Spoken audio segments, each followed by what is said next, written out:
Each year at the end of spring, before extreme heat makes the place unbearable, tourists flock to the heavenly mountains in China's Xinjiang region.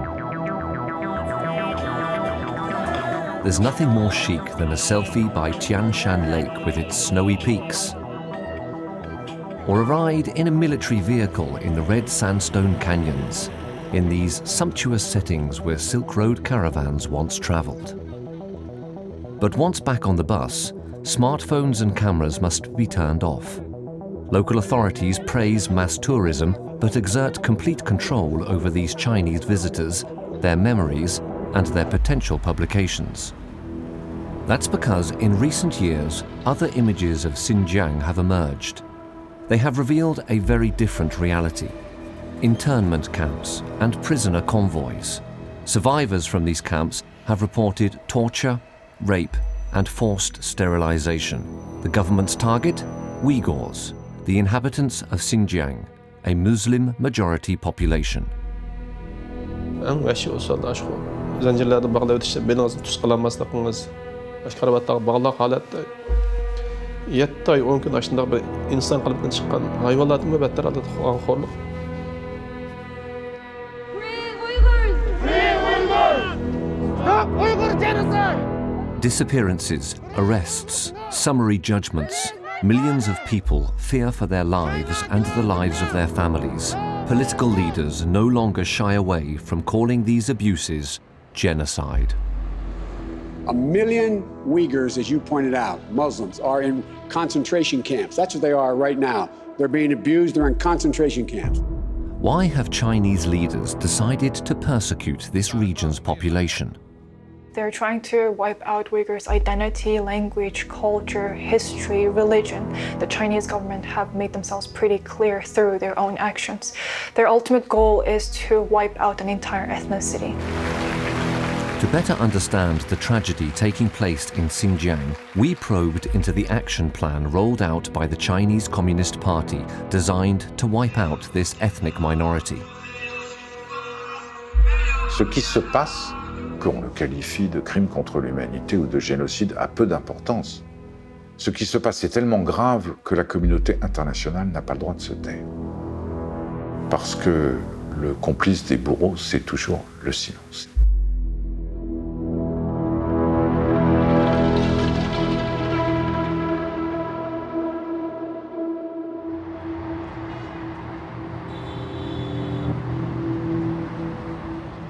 The Uyghurs' territory is Xinjiang, China's westernmost region. A little over 2,500 kilometers separate Beijing, the political heart of the People's Republic of China, from Urumqi, the capital of Xinjiang, the biggest region in China. 3 times the size of France, Xinjiang forms a border between China and 8 countries, including 2 large Muslim countries, Pakistan and Afghanistan. Rich in natural resources, this region is vital to China's economic and industrial growth. Sparsely populated, Xinjiang is home to several ethnic minorities: Kazakhs, Hui, Kyrgyz, Mongols, Tajiks, Uzbeks, and notably 11 million Uyghurs, considered to be the region's indigenous people. These Turkic-speaking people have been settled here for centuries and have never felt themselves to be Chinese. The Uyghurs have much more in common with the peoples of Central Asia than they do with the Han Chinese people. Culturally, historically, linguistically, they share a lot of commonalities with the people of former Soviet Central Asia, the Uzbeks, the Kazakhs, and so on. In fact, many of those people also inhabit the Uyghur region of China. Demographically, the Chinese nation is divided into 56 ethnic groups, quite an unbalanced mosaic. In fact, China is a country that is cut in 2. The eastern part is where most Han Chinese live, concentrated in major urban centers. They make up 92% of China's population. To the west and north, there are vast regions that are home to many ethnic groups, among them Tibetans, Mongols, Uyghurs, and other Turkic speakers. 60% of China's natural resources are located in these territories inhabited by ethnic minorities. There are now almost as many Han Chinese in Xinjiang as there are Uyghurs. This is the result of migration organized by the Chinese Communist Party since 1949. It has sped up significantly since President Xi Jinping came to power. The Uyghurs condemn the Han colonization of their territory and have been fighting for decades to preserve their identity, religion, and culture. 因为中华人民共和国宪法确定中国是一个多民族的国家。那么，但是习近平今天显然他想打造一个单一民族，就中华民族。而这个中华民族当然就是以汉族为主体的，那么以汉族为霸权来消化其他的民族。 To better assimilate the Uyghurs, the Chinese Communist Party decided to betray its own constitution and attack the bedrock of Uyghur culture and identity, Islam.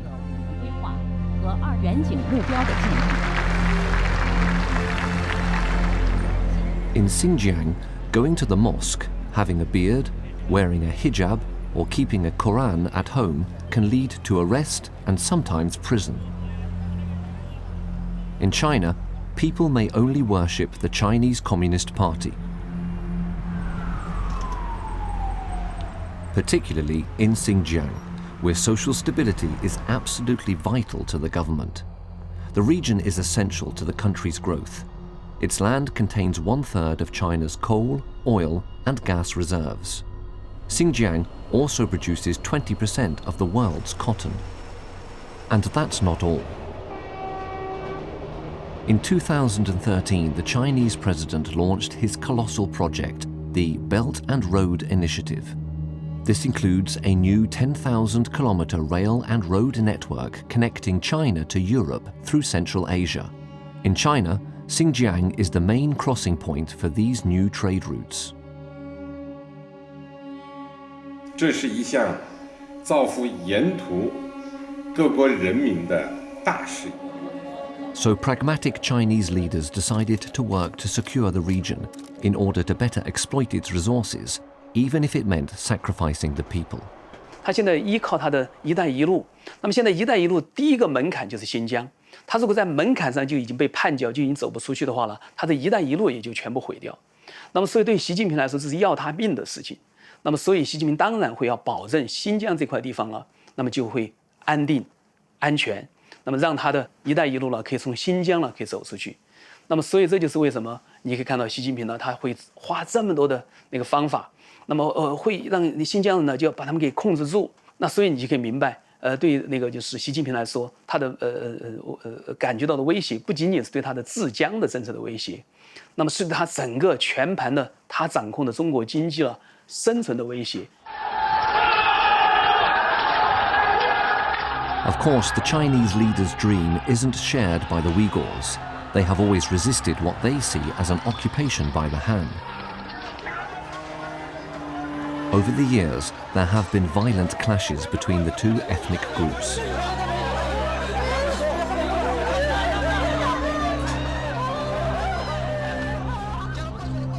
Some Uyghurs have decided to radicalize their struggle, attacking Han Chinese in other regions. On October the 28th, 2013, there was a suicide attack in the Chinese capital's Tiananmen Square. A car with Xinjiang plates deliberately drove into the crowd, killing 2 people and wounding 40 before exploding. A few months later, on March the 1st, 2014, Kunming Station in Yunnan province was attacked. 6 men and 2 women, described by official media as Uyghur terrorists, stabbed 31 people to death. Members of the National People's Congress observed a minute's silence in homage to the Kunming victims. Xi Jinping declared war on the 3 scourges poisoning China: separatism, extremism, and terrorism. The Uyghurs must become loyal to the Chinese Communist Party or else disappear. Xi Jinping's retaliation was swift. 1 month after the Kunming attack, he went to Xinjiang, the region he says is the front line of terrorism. At the outset, in front of state cameras, the Chinese president looked to reassure the people. 最重要的呀，就是要增进民族团结。汉族啊，离不开少数民族啊，少数的民族也离不开汉族啊，少数民族之间也相互离不开。我们像这样的一种团结啊，是我们发展进步的一个基础一定要把它搞好。 But behind the scenes, Xi Jinping took a different tone. He gave very clear orders to the local authorities. Visiting a Kashgar police station in southern Xinjiang, he encouraged his troops to strike the regime's enemies hard in the fight against terrorism. 希望你们在这个今后的为民服务社会治安维稳各项任务中，再做出优异的成绩。基层的派出所，这是我们的拳头和尖刀我们一定要把基层派出所抓好。 On the last day of the Chinese president's visit, a knife and bomb attack killed 3 and wounded 79 in Xinjiang's capital, Urumqi.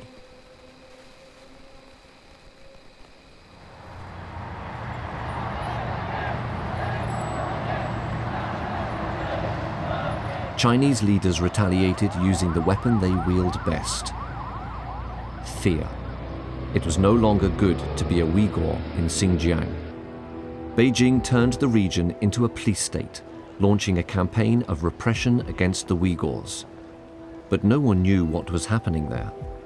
The region became almost inaccessible to foreigners. Neither diplomats nor human rights activists could go there freely.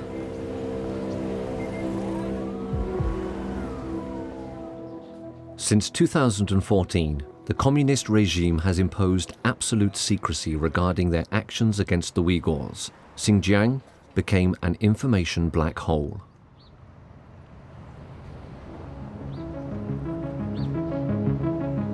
Except within the Uyghur diaspora, particularly in the US, where rumors began to circulate, China had allegedly opened huge re-education camps in Xinjiang, in which thousands of Uyghurs would be interned.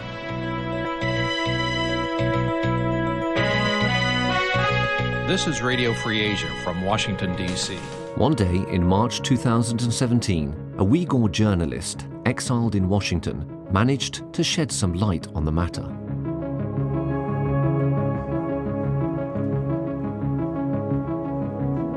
Shoret Oshur left Xinjiang for the US almost 30 years ago. Despite the distance, he remains one of the best informed people about the fate of his compatriots. In Washington, he hosts Uyghur content on Radio Free Asia, a pro-democratic station funded by the US Congress, destined for Asian peoples oppressed by an authoritarian regime. Ben bu 2017-yilda 3-nji ayga kelgan chaqda 2017-yil 3-nji ayda bütün şu chet ellik Uyg'urlarning orasida bir qism oilalarniki a'zolarining asosan degidek tutilib ketganligi, ba'zilarining bir qismini tutilganligi, ba'zi mahallalarningki butunlay tutilib ketganligi, ba'zilarining shaharlar bo'yicha tutilib ketganligi haqida uchraldim. Bunların hammasida asosan odam qamidi degan gap bor, ammo meni ishongim kam edi. Kamay bundan bo'lamdi dedim, ammo shuni oldimda telefon qilib, Qashqar, Xotan, Aqso'liga telefon qilsam.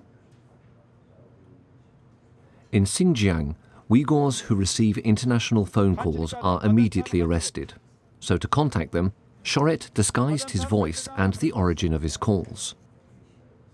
Mening bu savolni palalliqqa o'tirib qo'ydim. U yoqda kim tutildi, o'ng qo'shnining kimi, so'l qo'shnining kimi dedim. Hammasi o'ng so'l qo'shnisidan tutilganim yo'q demadi. Bir savoy ya ikki savoy dedi. Mushdan qarag'an chaqda umumiylik tutilganligini bildim. Onun keyinden anda ben Yezig'e telefon qildim, Yezig hukumat telefon qildim. Hukumat 41 soat adam tutish haqida vazifamiz bor dedi. Shundan qarab umumiylik tutish buyruq ekan dedim. One day, he managed to talk to an official in southern Xinjiang.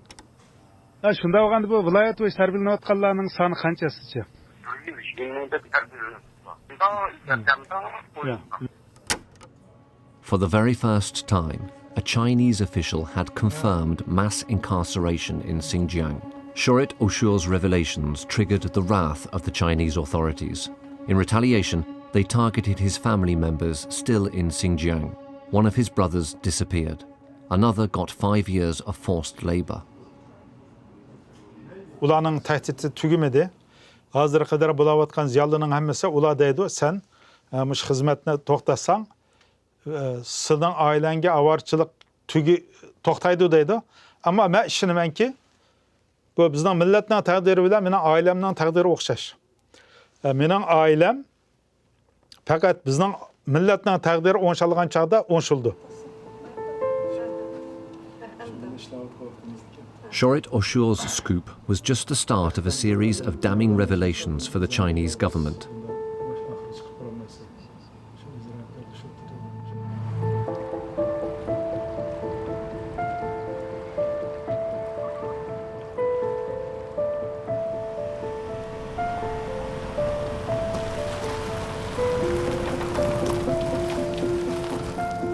For his safety, our meeting with German researcher Adrian Zenz was held in a discreet location in the US Midwest. The discoveries made by this anthropologist, an expert on social policies, have made him the bane of the Chinese superpower. For months, Zenz unearthed signs of these mass internments in thousands of pages of official documents available on the internet. Das Problem ist, dass man in Xinjiang selber keine Feldforschung machen kann. Meine Methodik besteht hier drin, chinesische Regierungsdaten und Statistiken zu suchen und zu finden. Nicht nur unterschiedliche Arten von Regierungsdokumenten, wie zum Beispiel Budgets oder Stellenausschreibungen oder Reportagen oder Reporte und so weiter Berichte. Was ich dann tue, ist eine Art Detektivarbeit oder eine Art Puzzlearbeit. In scouring official documents, Zenz found calls for tenders for the construction of what Chinese authorities call professional training centers. But the required equipment caught the researchers' attention. Das wichtigste und, ich sag mal so, krasseste Beweismaterial für die Umerziehungslager waren diese Projektausschreibungen, wo doch schwarz auf weiß stand, wir brauchen eine gesicherte Anlage für die Umerziehung. Und die muss eine lückenlose Kamerasystem haben. Es muss eine hohe Mauer ganz drumherum geben, mit Stacheldraht. Wir brauchen Wachtürme, wir brauchen eine spezielle Polizeistation mit bewaffneter Polizei auf diesem Gelände. Also diese Details zur Sicherheit und zur Überwachung, das war wirklich einmalig. Und das war natürlich auch unglaublich, das zu sehen, dass die Regierung das so offen darstellt. When he analyzed the data he found in 2017, Adrian Zenz estimated that dozens of camps were being built, mainly in rural areas in southern Xinjiang. By his calculations, up to 1 million people could be interned there. This was immediately confirmed by another source. In Canada, a student of Chinese descent managed to find the geographic coordinates of these detention centers and locate them on satellite images. Like here in Kashgar, a giant, ultra-secure complex built in just a few months. You can clearly see a surrounding wall, an estimated 10 meters high, and 7 watchtowers. The Xinjiang authorities have built around 20 buildings there, including 13 more than 5 stories high. This camp could potentially hold up to 10,000 detainees.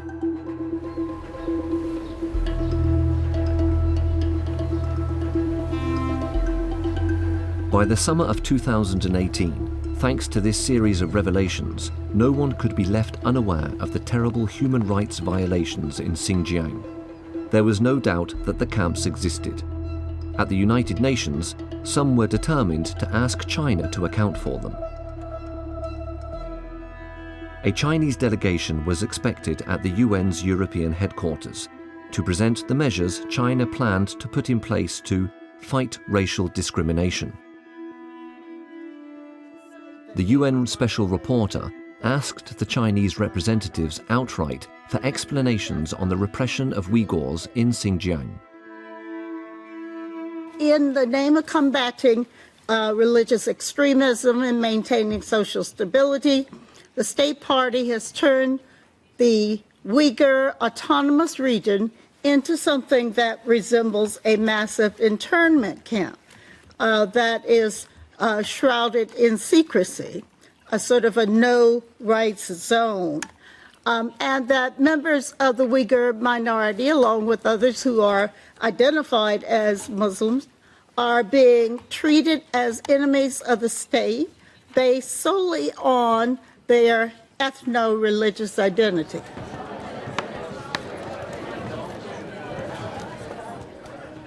所谓上百万维族人被拘押在这教育中心的观点说法，完全不符合事实。新疆坚持依法打击恐怖主义、极端主义、分裂主义，反对把反恐怖、反极端、反分裂与特定的民族宗教挂钩。 The Chinese delegation denied the existence of re-education camps, but admitted to opening professional training centres with the intention of fighting extremism through education and work. The Chinese authorities opposed what they called unbearable meddling in its internal affairs and manipulation by the enemies of the People's Republic.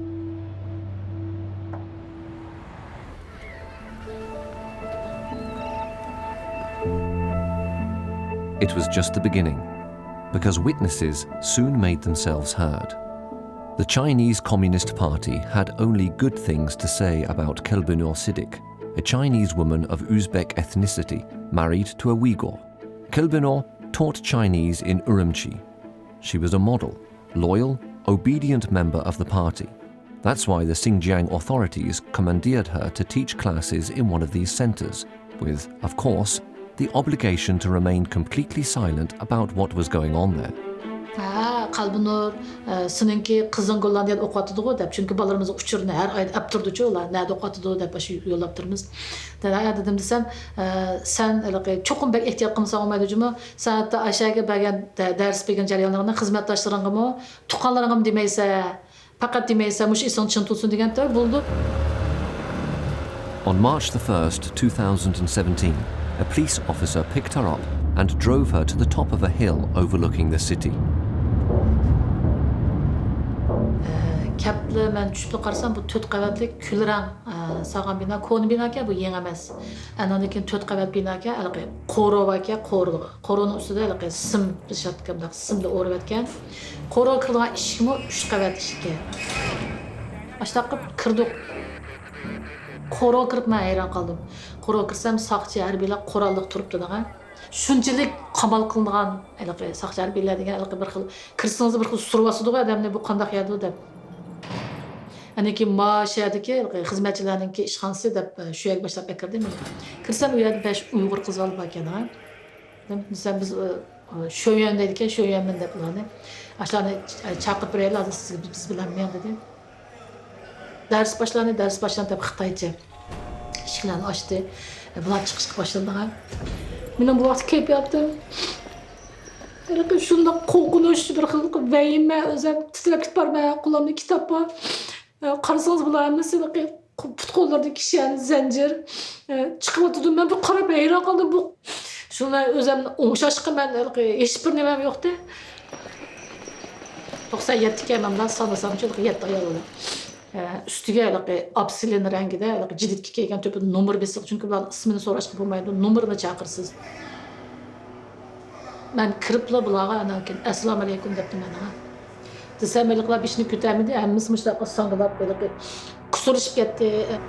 Oqida yetti ayolg'osh, Isa deb yig'labdi ketdi. U yerda o kampadagilar bishida shu masalan Xitoy tili darsi o'tdik. Keyingi kelgan vaqtida ularga qizil naqsha yutinglar deb uqtirish keldigan, xunga deb qo'ydik hamda. Partiya bo'lmasa yangi jungo bo'lmaydi, oqshaq deb ularni mingisi qo'yishimiz kerak ekan. Tərbiyələyimiz degan niyet olğan bolsa, degəndə əkəb yığıb elib həmsini keçdi qoyvası buldu ularni. U yerə solub əkirib putqolları kişən zəncirlərini silishdən unda qıynaşın ornu yox. U yerdekilərimiz birmin günahı yox, günah. Ularning birdən bir günahı nimi? Uyghur bo'lganligi uchun.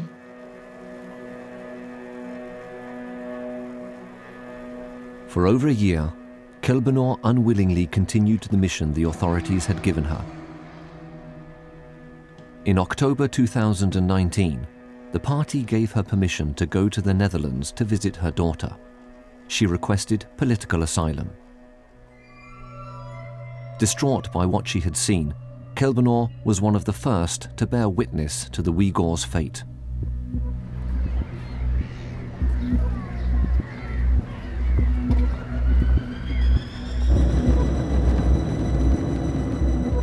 In Xinjiang, a few foreign reporters outsmarted police surveillance and managed to sneak some footage. Fortified enclosures with barbed wire and watchtowers, surveillance cameras. These images corroborated what Adrian Zenz had uncovered in official documents. New satellite images showed the proliferation of camps throughout the region. In 2020, Australian researchers identified 380 new ones. According to Adrian Zenz, there may be 1,300 to 1,400 of them in total. During construction, guards and site workers posted a few images from inside these buildings that the Chinese call professional training centers. Some of these videos escaped the notice of Chinese censors. They don't show classrooms, but rather cells and torture chambers.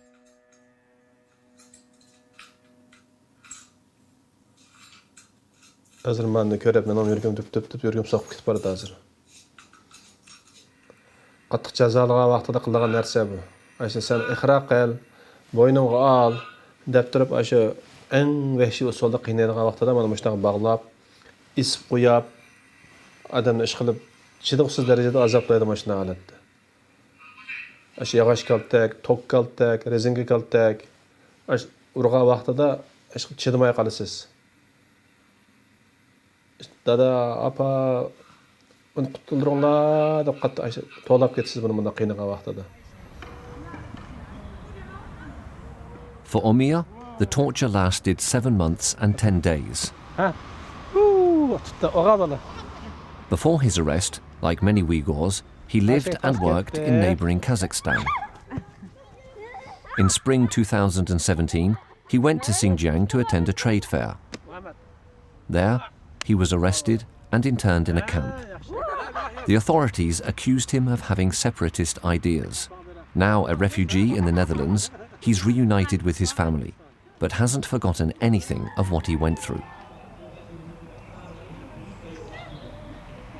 Saat 6:20'da şu tamga qarab bayroq chiqarishga majburmiz.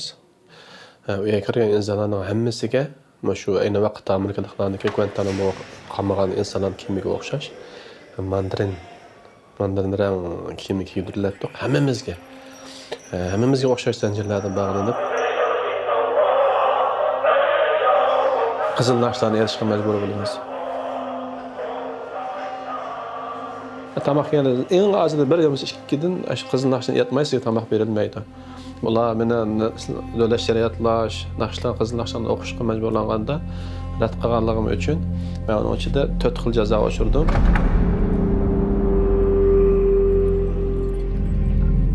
Birinchisi sizni shu rezinkaltakdan urib 2 soatcha urgandan keyin tam devorga qarab 24 soat turasiz. Su, tamaq hech nima berilmaydi. Ikkinchi jazo sizni yo'lbos o'rindiqqa bog'lab tashlaydi. Ya'ni urib hargandan keyin badalaringizda boshlamay dat degicha urgandan keyin olib yo'lbos o'rindiqqa bog'lab tashlanasiz. Umuman 24 soat suv, yemek hech nima berilmaydi. Bulog'im o'shirdim. Uchinchi jazo bu shu bayam degandek 3 kvadratlik zindonga uyaga solinasiz tayoqni yeb bo'lgandan keyin. Tamaq hech nima yo'q. Ya da su hech nima yo'q. O'sha betondan yaratasiz.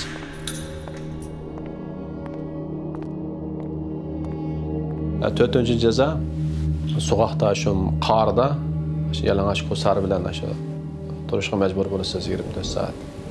titramsiz, to'nglamsiz, nima bo'lsangiz bo'ling. Siz yozgi kuni bo'lib qolsa, shu yalang'och shu aptap, bijg'im aptapda turishga majbur bo'lasiz.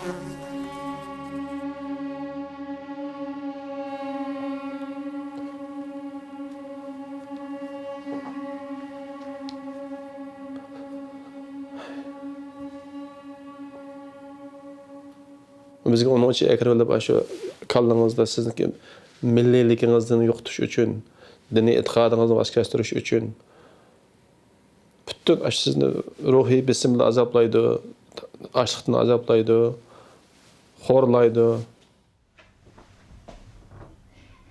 Omir owes his salvation to diplomats in Kazakhstan, where he had become a citizen. The torture and humiliations he describes are the definition of brainwashing, a term and method invented in China in the 1950s.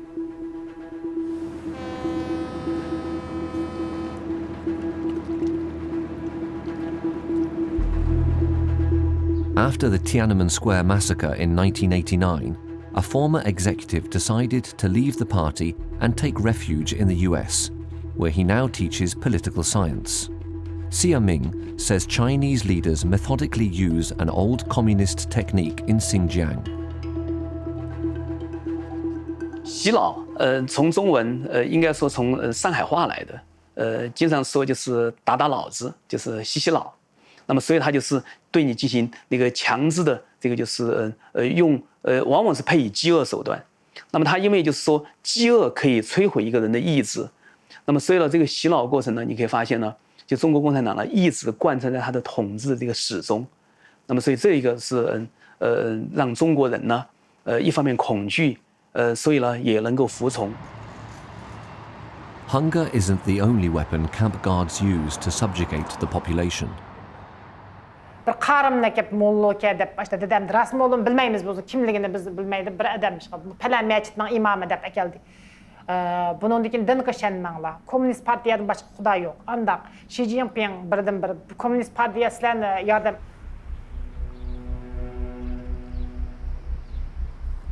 Tursunay Ziavuddin posed no threat. However, Chinese authorities disapproved of her too frequent trips to Kazakhstan and saw her faith in Islam as excessive. She was subjected to 11 months of re-education. When she got there, the guards shaved her head and made her wear a uniform. She knew from the beginning that she'd go through hell.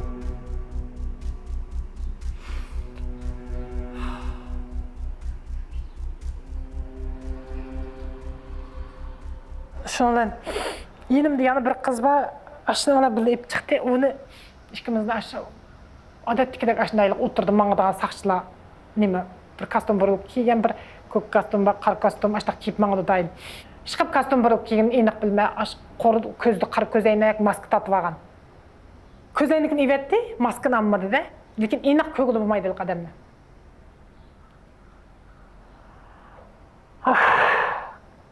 Keyin alıp formu kiygen bir sikirdi. Ve o tağız bilqa.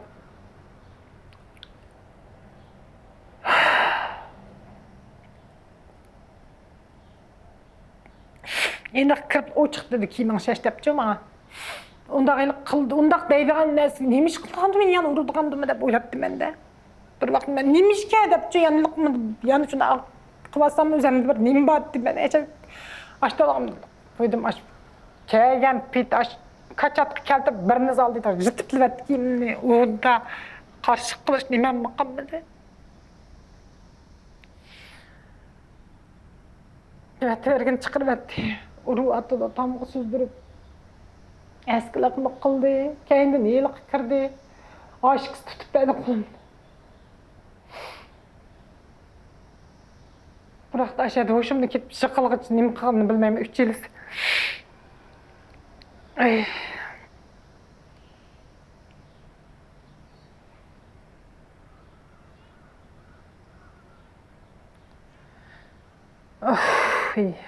Thanks to her Kazakh husband, Tursunay was released, but she remains severely affected. Before leaving the camp, she had to promise she'd never speak of what happened.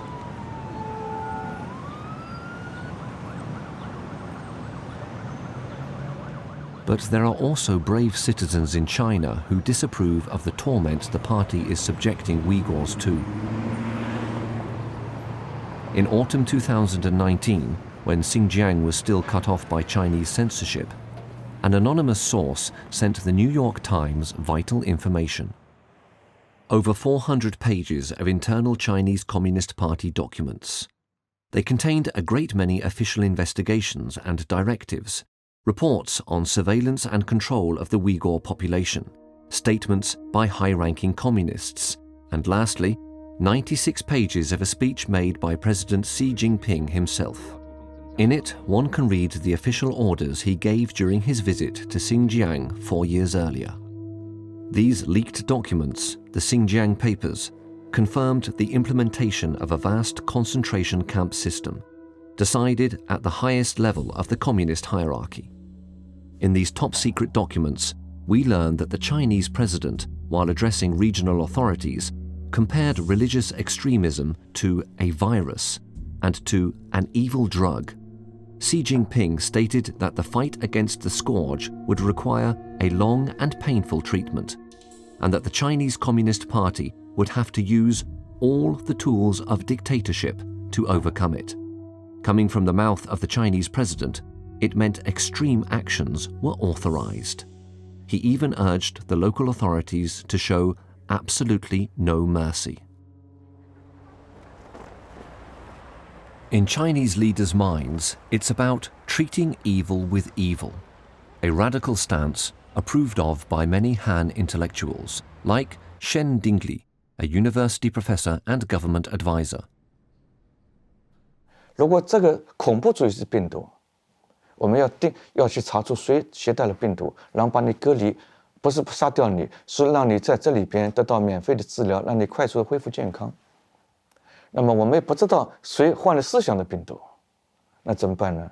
让有可能的，我们让你到一定的地方接受一段时间的思想这个学习，然后呢，工作这个技术的一个获得。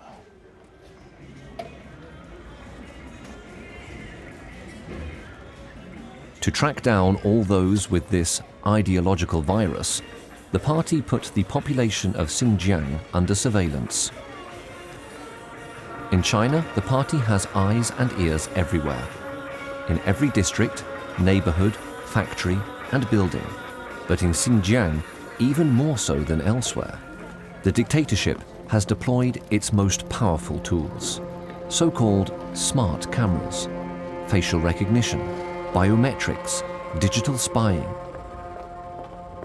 Since the launch of the repression campaign in 2014, the population of this Chinese Far West has become the most monitored in the world.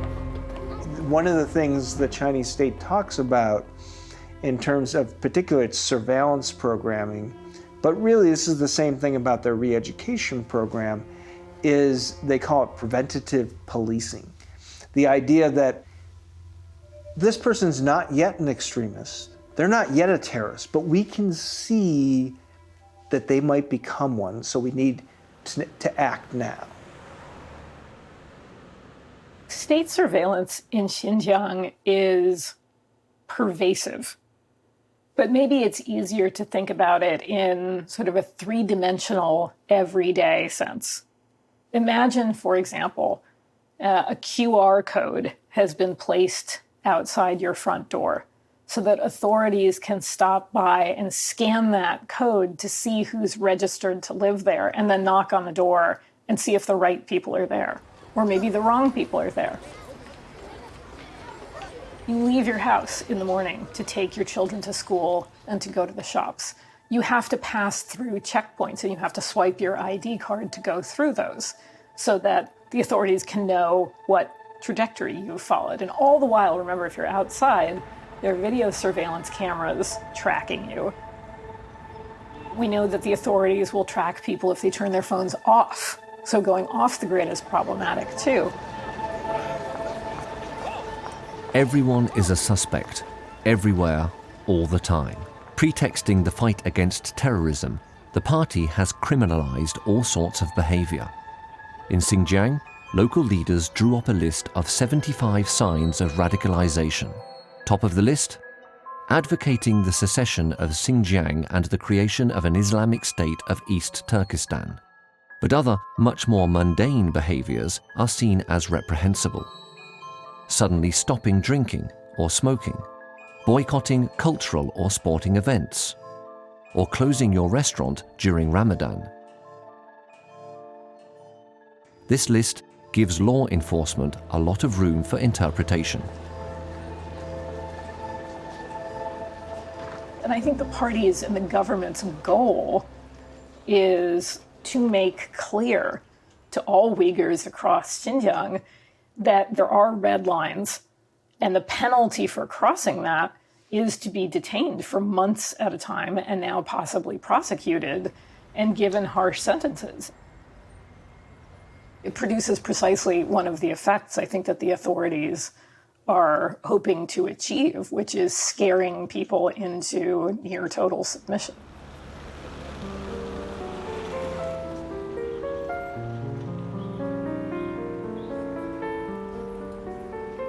Despite the arsenal of surveillance in Xinjiang, there remained a blind spot to which the Communist Party had no access: families' private lives.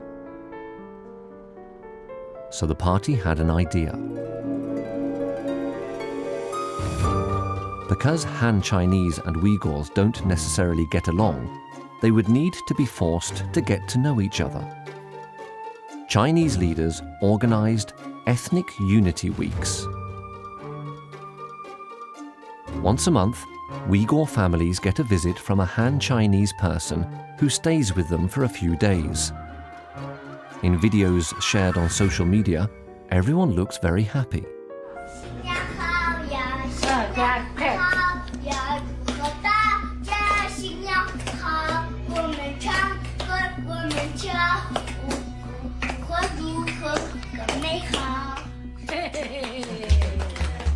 In reality, these fake Chinese friends are there to judge the family members' loyalty to the party.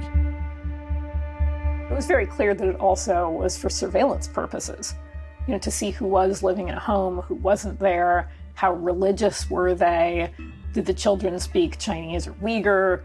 All of this data gets recorded. I mean, can you imagine having officials from the ruling party in your country move into your house and sit at your dinner table and sleep in your bed with you uninvited? Particularly in a culture that is still reasonably conservative.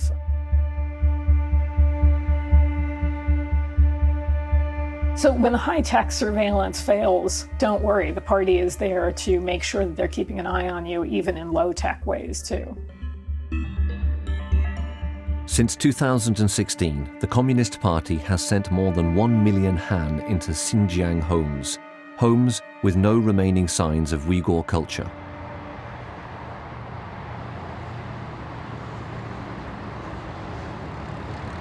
This is the Communist Party's big project: erase the Uyghur identity to better replace it.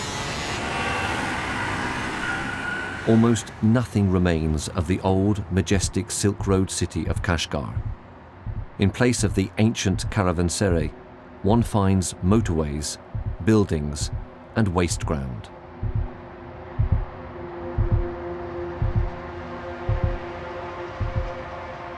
We estimate, and this is only an estimate, that around 1/3 of important Uyghur sacred sites, shrines, mosques, cemeteries had been destroyed in whole, and another 1/3 had been damaged in a significant way.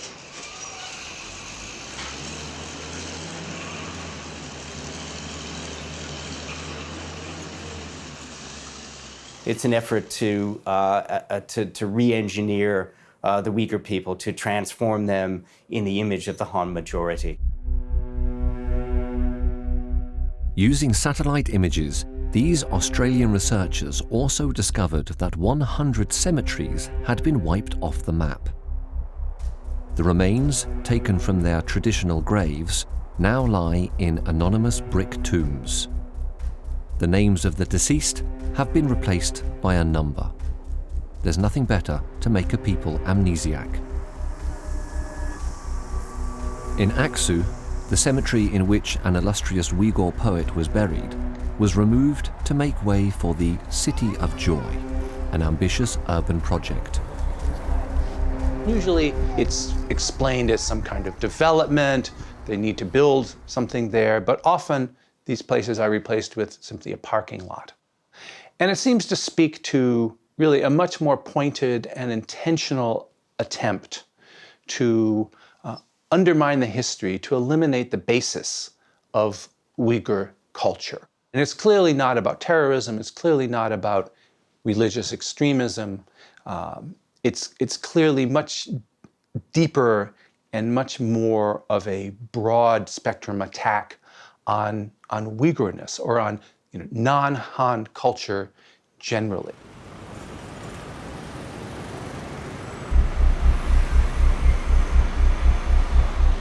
These abuses against the Uyghur culture and population in Xinjiang are being characterized as cultural genocide by some researchers, a term with no legal basis, but which does make Chinese intentions crystal clear: to erase 11 million people, the equivalent of the population of Belgium or Cuba.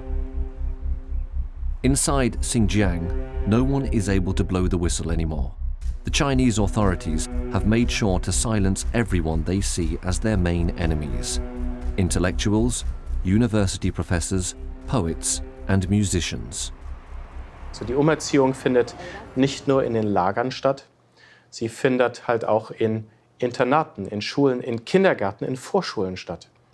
Vom kleinsten Alter an. Aufgrund von Dokumenten, die ich erlangen konnte, ist klar, dass also das Sprechen der Uiguren-Sprache verboten ist, unter Strafauflagen.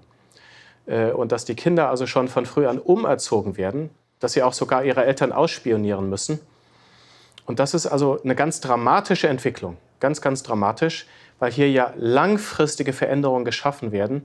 Hier findet ein langfristiger Verlust von Kultur und Geistlichkeit statt, der mehr oder weniger unumkehrbar ist. No Uyghur child can escape this, but the party isn't stopping there. Since 2018, children of prisoners are taken from their families and put in institutions where they're raised according to party doctrine.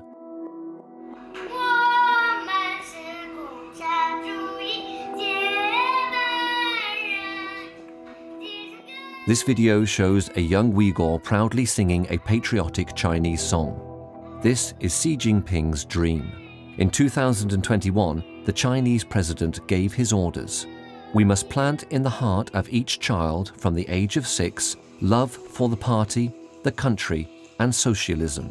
In Xinjiang, the new generation must consider itself, first and foremost, Chinese, and the sooner the better, because the leader doesn't want to waste any time.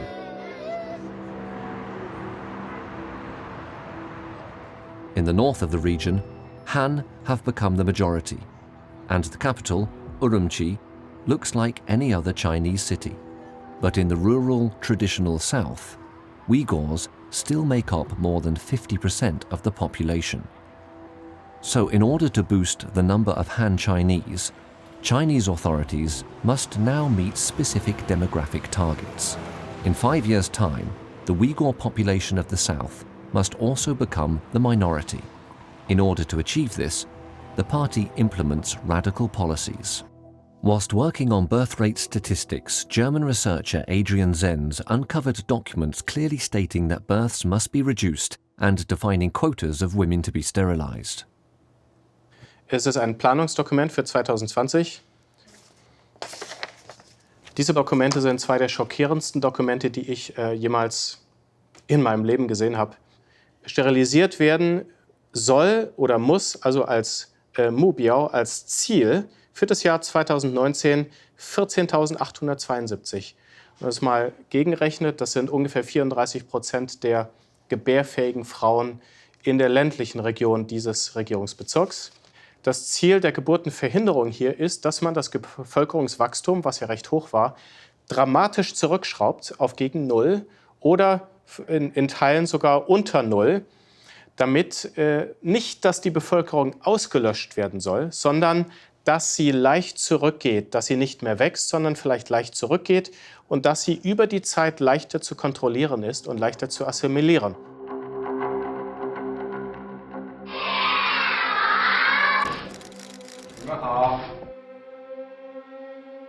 And yet, the nation needs children. The celestial empire is aging, and the renewal of generations is uncertain.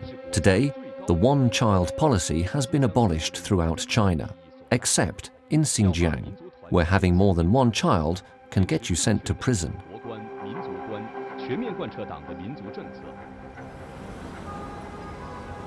Beijing is innovative in its policies designed to reduce the Uyghur population.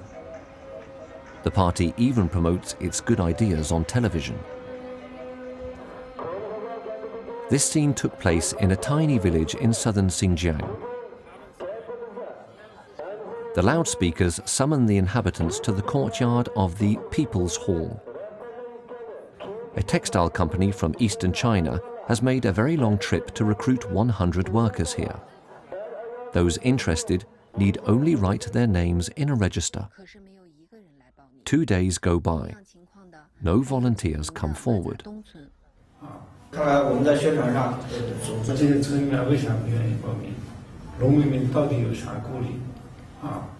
The team from the factory, all Han Chinese, go looking for applicants at their homes. Their target? Young, childless women. Buzainap, 19, has no desire to go, and her parents are also against it.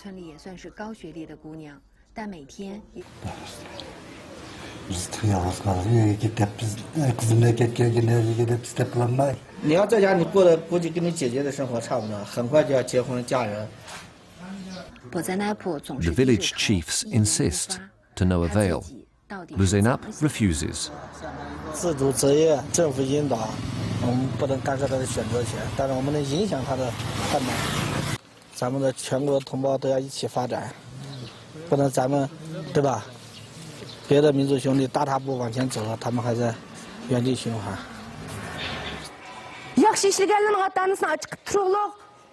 Özümüz tırışmasak bundan netice herkes özlükten kip kalmaydı. Cap tatmasa halavet yok. After thinking it over for a few days, the young Uyghur woman agrees, and the factory leaves with its quota of workers. The report presents this outcome as a win for the party, in its bid to help minorities escape poverty and divert them from separatist thoughts. In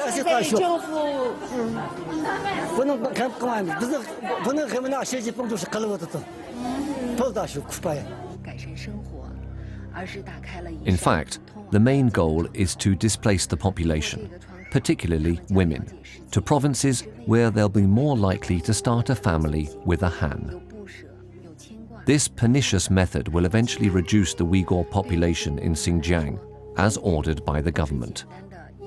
What the report doesn't mention is that refusing a job is one of the 75 signs of radicalization. The truth is that Buzainap didn't really have a choice. This young woman is just one victim, along with tens of thousands of other Uyghurs, of a state-organized forced labor plan.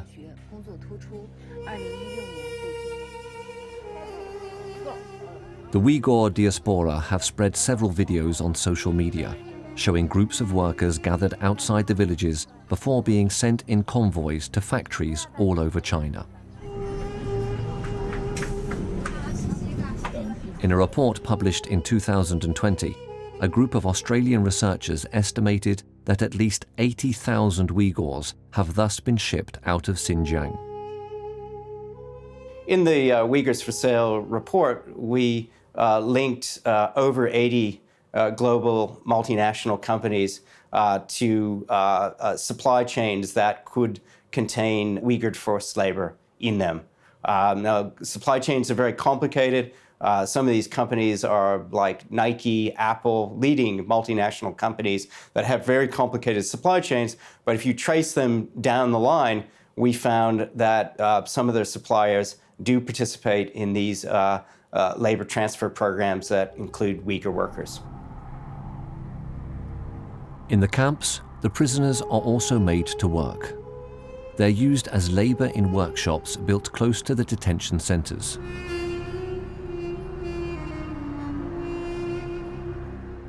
Regierungsdokumente haben weiterhin gesagt und zugegeben, ganz offiziell, dass diese Form der Fabrikarbeit, die mit diesen Berufsbildungslagern zusammenhängt, dass dadurch eine Großzahl von Firmen aus Ostchina angezogen wurden und dass das mittlerweile wirtschaftlich für die ganze Wirtschaft in Xinjiang eine große Rolle spielt. Das heißt, wir haben hier ein System der Ausbeutung, wo man vielleicht sogar davon ausgehen kann, dass dieser teure Sicherheitsapparat durch die Zwangsarbeit mitfinanziert wird.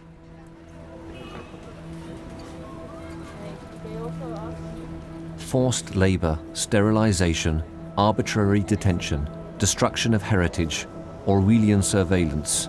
As ordered by Xi Jinping, the party is using all the tools of dictatorship to mercilessly eliminate all those who resist it.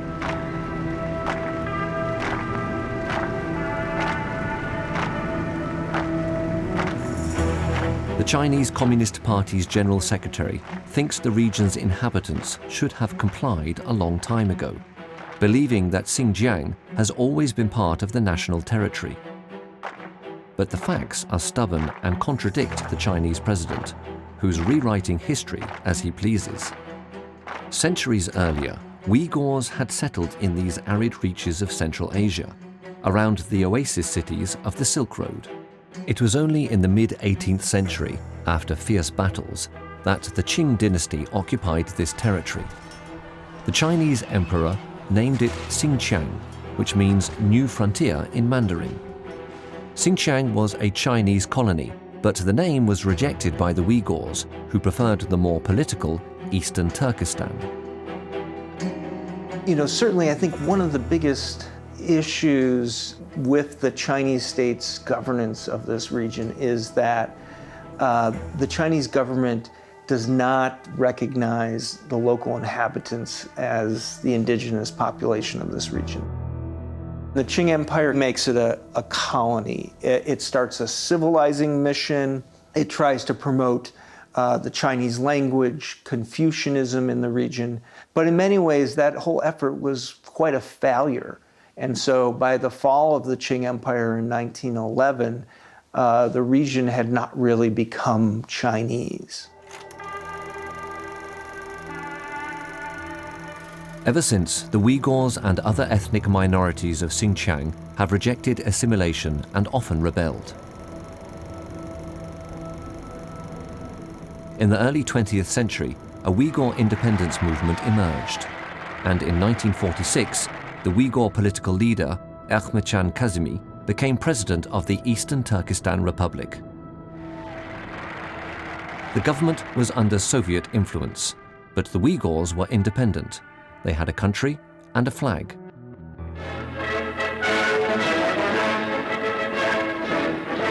Three years later, when Mao created the People's Republic of China, the issue of Eastern Turkestan's independence arose again. Stalin was very suspicious of Mao, but he recognized the victory of the Chinese Communist Party, and at this point they were all socialist brethren.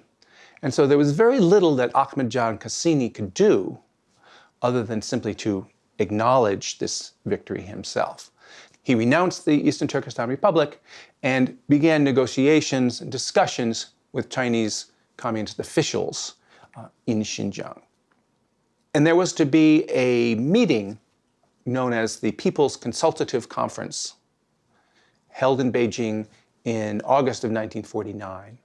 And so the Eastern Turkestan Republic leaders were invited to go to Beijing for this conference and took a plane.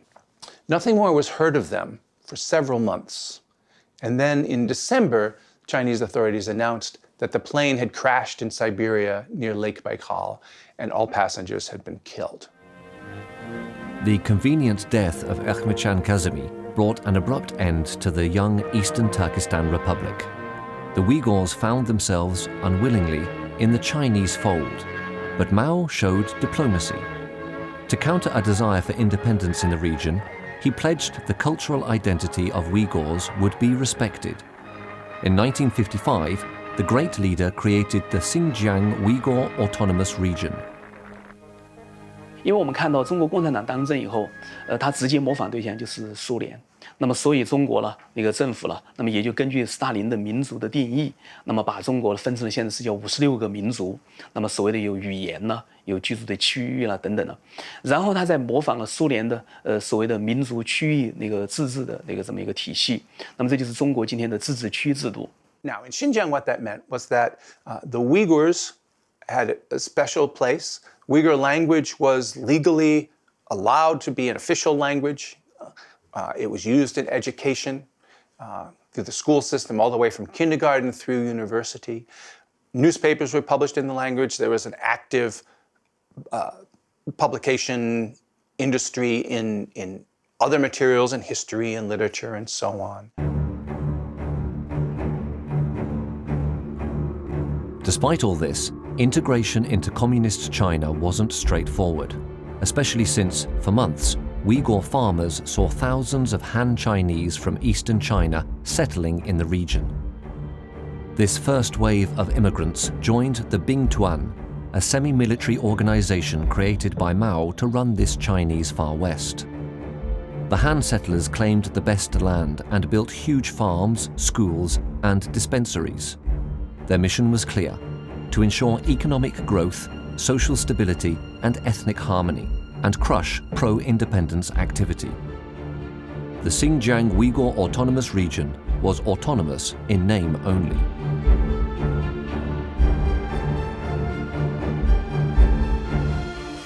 In 1955, the Xinjiang Uyghur Autonomous Region was proclaimed, nominally under the governance of a Uyghur official, who was the governor of the official. But as with this entire so-called autonomy scheme, real power continued to lie in the hands of the Chinese Communist Party. And in Xinjiang, always, the first party secretary, the man with real power, was always a Han Chinese.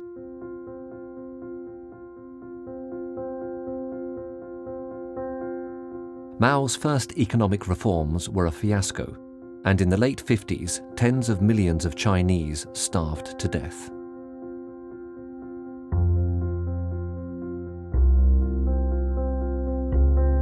By launching the Cultural Revolution in 1966, the communist leader hoped to cement his power. Repression was rampant throughout China. In Xinjiang, the Red Guards destroyed mosques and persecuted imams. Thousands of Uyghur families took refuge in neighboring socialist republics. However, China soon closed the borders and held would-be exiles prisoner.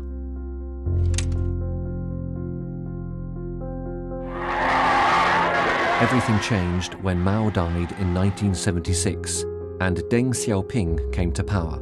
The new Chinese strongman wanted to give ethnic minorities a real say in China's affairs. This fight against Han chauvinism was led by a survivor of the Cultural Revolution purges, Xi Zhongxun, Xi Jinping's father. Xi Zhongxun, the father of current Chinese leader Xi Jinping, was one of the figures responsible for this reform of ethnic policy after the Cultural Revolution. And he was known for being someone very, very sympathetic towards non-Han peoples, and who advocated taking a soft touch to these ethnic issues in China, and in particular to working with local elites and to supporting their culture and trying to co-opt different cultures into the Chinese system rather than trying to convert them or repress them. In the 1980s, Islam rose from its ashes in Xinjiang. Mosques were rebuilt, and traditional languages were given more prominence. You could even be a party member and a practicing Muslim. But this golden age couldn't hide another reality. There were more and more Han Chinese in the region, and they were claiming all the land's natural resources. 在80年代之后，特别是在90年代市场经济起来以后，新疆各个方面，经济、教育、公共服务都变得是全中国可能是最落后的一个省份。同时呢，中国的国有企业在新疆的开发，比如说在新疆的石油的开发，并没有让当地人民享受到利益。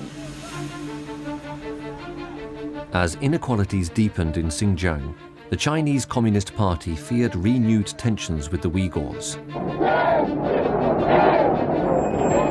At the end of 1991, a global event made Chinese leaders nervous. On December the 25th, the Soviet Big Brother's red flag flew for the last time at the Kremlin. Socialist republics gained independence. The USSR disappeared. China feared it would meet the same fate. Many in China interpreted the breakup of the Soviet Union as a result of Soviet nationalities policies. In other words, that they had planted a time bomb administratively in their entire system by supporting those different nationalities, which then rose up to sort of break out and lead to the explosion of the Soviet Union.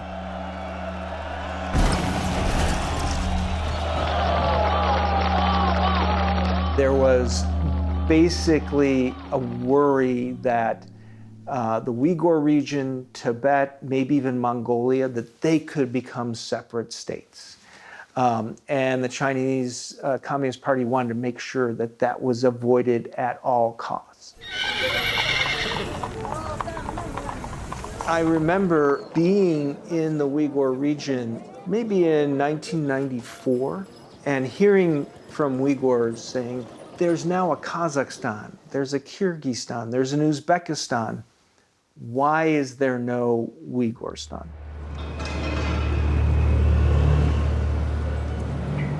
Chinese authorities were terrified of a contagion of independence in Xinjiang. In the name of maintaining stability, repression descended once again.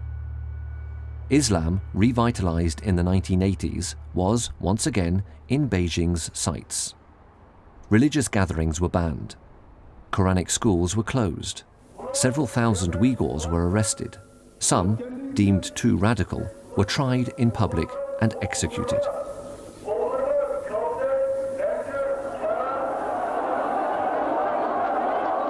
In response, demonstrations broke out in Gulja, in the north of the region.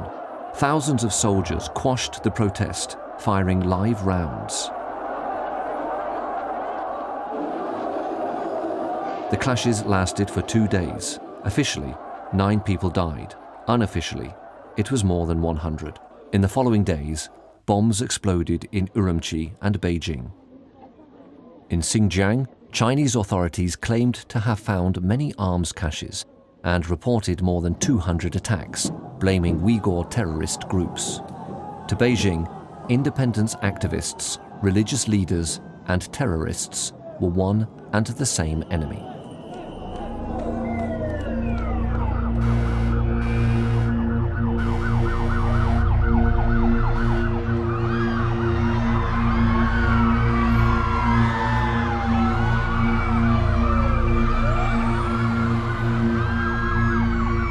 The attacks on September the 11th, 2001 gave China an unhoped-for opportunity to justify its repression of Uyghurs.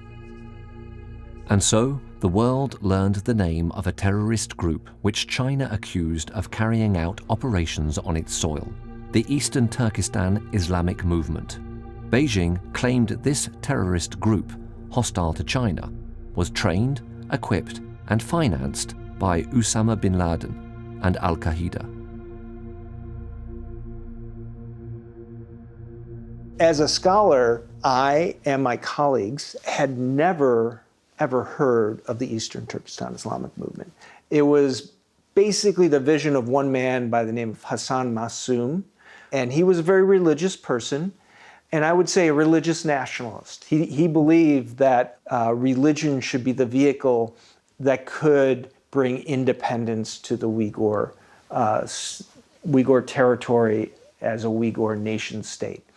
However, it also never really became a coherent organization at all. and certainly didn't have the capacity to carry out any violent acts. Beijing claimed the opposite when before UN representatives, and brandished the spectre of an Islamist caliphate in Central Asia. The Chinese painted Xinjiang as the axis of evil. Chinese authorities obtained the approval of the international community to wage their own war on terror.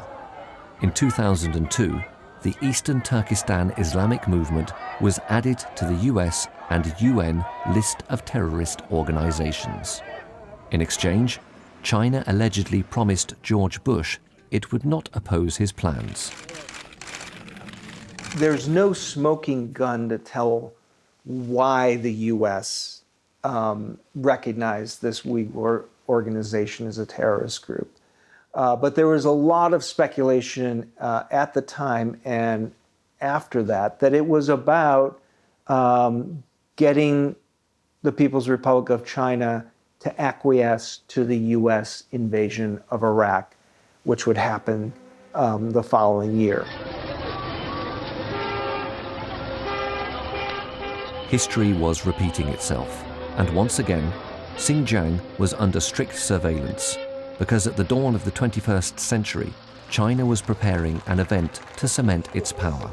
Nothing should stand in the way of the success of the first ever Chinese Olympics. Just a few weeks before the Games, another organization, the Turkestan Islamic Party, released a video warning that it intended to target Olympic sites.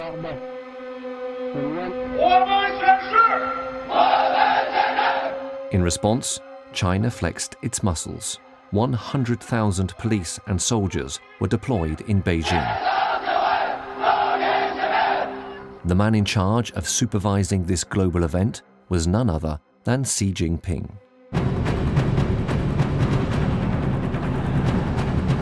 No attacks, more than 1 billion viewers during the opening ceremony, a record medal tally for China.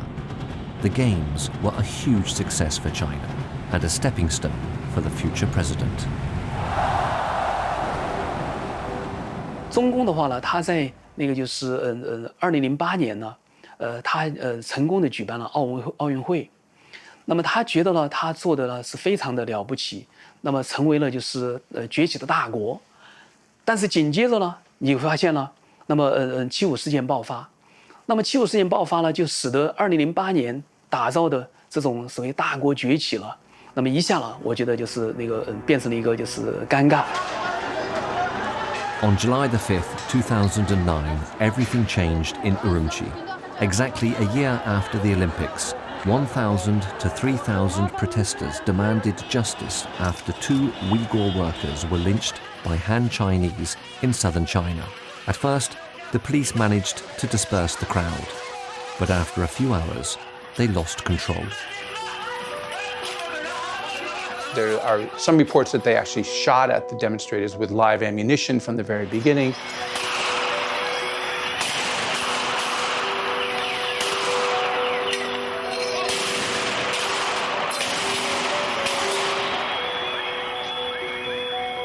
So after the peaceful demonstration was repressed like this, then a riot did break out.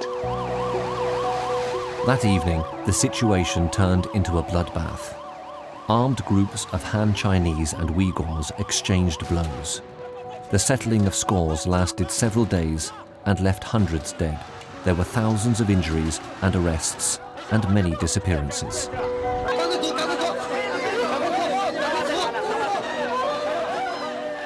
Even though there was violence on both sides, Han and Uyghur, the Chinese government essentially blames Uyghurs. I think those riots were incredibly important because that created a real sense that the Uyghurs are a violent threat to society.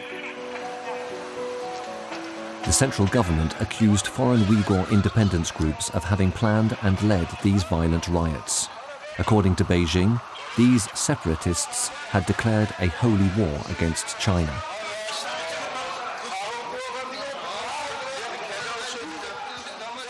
By calling it a terrorist event, and saying it was entirely a one-sided attack by Uyghurs on Han, the Chinese authorities have really missed the opportunity to try to get to the source of this interethnic tension, and are simply trying to paper it over.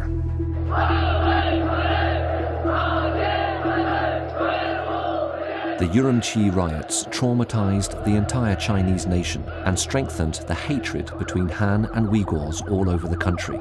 As the police state was reinforced in Xinjiang, several tens of thousands of Uyghurs chose to flee.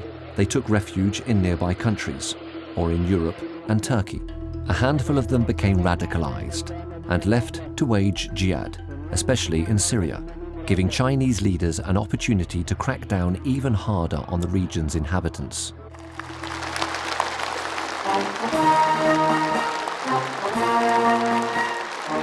When elected Communist Party General Secretary on November 15, 2012, Xi Jinping made control of Xinjiang his priority.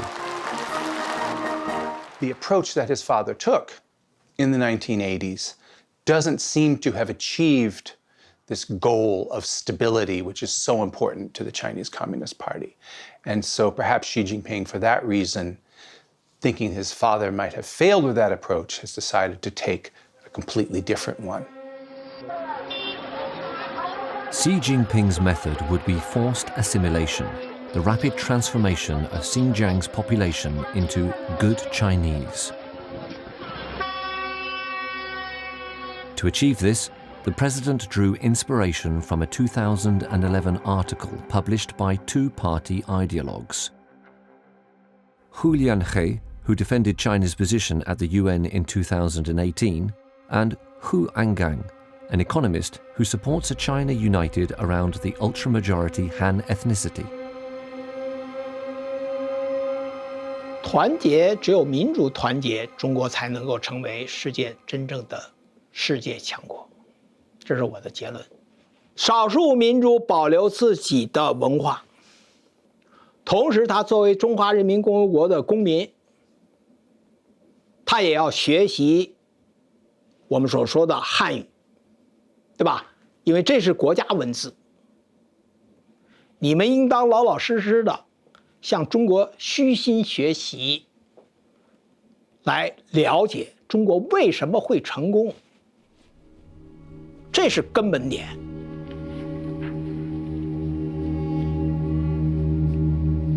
In their article, the two professors advocate the relentless dilution of minorities' ethnic consciousness, the promotion of inter-ethnic marriages, the generalization of Mandarin, and the adaptation of demographics to the situation. This article became the basis for a plan developed at the highest political level and methodically executed. To implement it, Xi Jinping appointed a strongman in Xinjiang, one who had already cracked down on Tibet.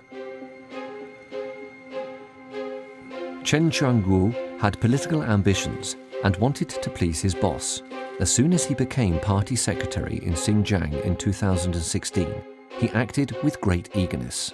A few months in, he created 7,500 new police stations in Xinjiang.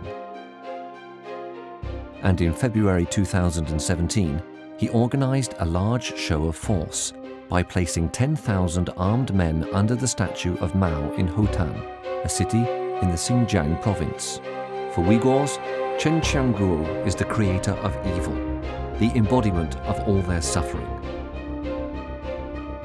Many describe him as the devil himself. 那么，所以呢，你可以看到了陈全国他的那个心狠手辣，那么尤其对少数族裔了那个不惜下重手了，正好是那个体现出了就是习近平所期盼的，就是守土有责了，而守土了有方了。那么这种就是那个绝对忠诚，而且有绝对就是那个有那个强势了。那么那个用习近平和他的周边的人的话就说，有这个胆量敢白刀子进红刀子出，那个敢于见血的人。Chen Quanguo's name appears several times in the internal party documents revealed by the New York Times. When he took office in 2016, Chen sped up the construction of what the party called professional training centres, wanting them to teach like schools, be run like an army, and to be defended like prisons. He told local authorities to round up everyone who should be rounded up.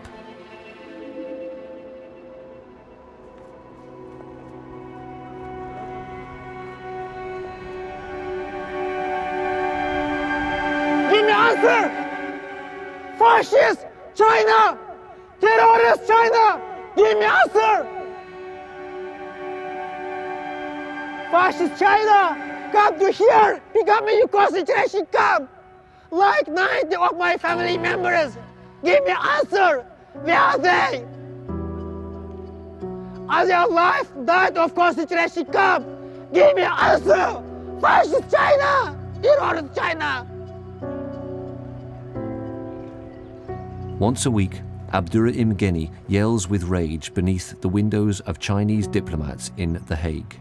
Bu mening dadam, opam, cho'ng akam, ikkinchi akam, bu mening inem, bu mening ayolning akasi. 19 members of his family disappeared during Chen Chuangguo's roundups. Izchil namoyish qilish orqali 19 oila a'zosining izlarini qilishdan birga millionlagan ovoz chiqmagan xalqimlarning ovoz dunyoga anglitish orqali anglitish orqali millat oldidagi bir majburiyatini, mas'uliyatini ado qilib kelyapman. For months, Gheni kept silent. He didn't dare protest for fear his family would face retaliation. Then one day, he realized that Beijing was relying on his silence and that of the Uyghur diaspora.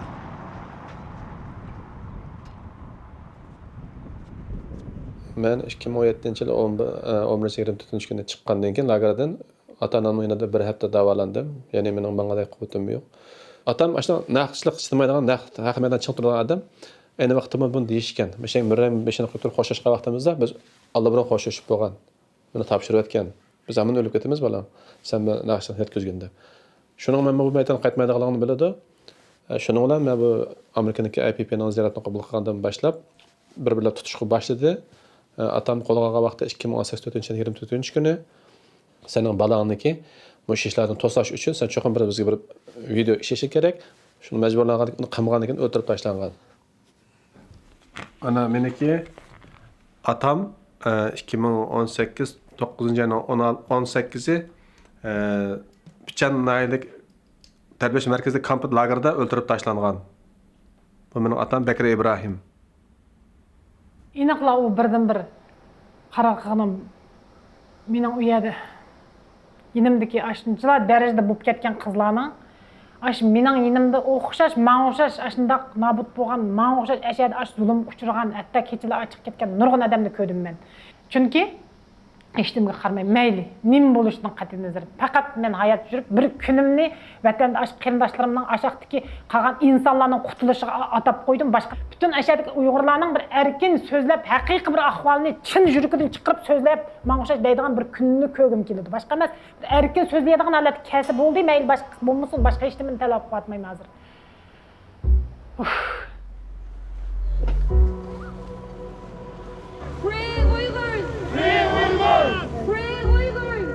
Gheni, Omia, and Tursunay's voices are now being joined by dozens of camp survivors, men and women who are enabling the world to better understand the tragedy in Xinjiang that China can no longer hide. In 2020, several groups of exiled Uyghurs filed a complaint for crimes against humanity and genocide at the International Criminal Court in The Hague. Xi Jinping could personally be indicted. To date, however, Beijing has not reacted. China doesn't recognize this independent court's authority and continues its unscrupulous, systematic persecution of the Uyghur population. Ich selbst war der zum ersten Mal gesagt hat, dass die Situation in Xinjiang die größte Masseninternierung einer ethno-religiösen Minderheit seit dem Zweiten Weltkrieg, also seit dem Holocaust, darstellt. Gleichzeitig ist es aber auch ganz wichtig natürlich, dass man abgrenzt, dass man sagt, es sind keine Massenvernichtungslager, es sind keine Tötungslager im Sinne der Gaskammern, im Sinne von Auschwitz. Dennoch denke ich, dass dieser Vergleich angemessen ist in Bezug auf das Ausmaß und die ausgefeilte Methodik, mit der dieses Menschenrechtsverbrechen durchgeführt wird. The power struggle between human rights defending countries and allies of Xi Jinping is escalating. In the autumn of 2020, 39 Western countries condemned the repression of Uyghurs in Xinjiang and demanded that China allow international observers to visit. In retaliation, 45 countries friendly to China got behind Beijing. Among them, many Muslim countries, historical partners with China, like Pakistan, where China is financing major infrastructure for the development of the Belt and Road Initiative. More recently, in the spring of 2021, the European Union, the United Kingdom, and Canada imposed sanctions on 4 high-ranking officials in Xinjiang, accused of grave offences against human rights, and a major China-EU investment agreement has been frozen. 中国政府的官员就是按照工作的职责要求做事情，是个职务行为。他们为此受到美国的所谓的制裁，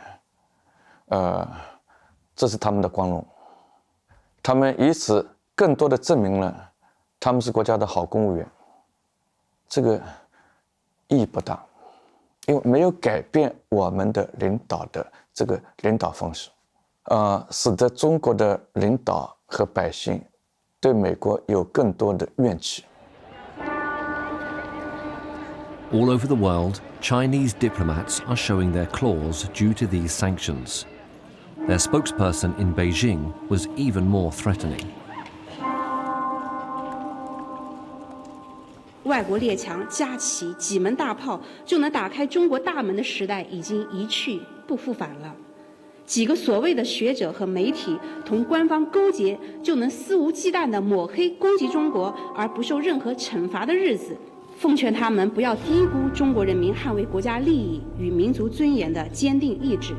来而不往非礼也，他们终将为他们的愚蠢和傲慢付出代价。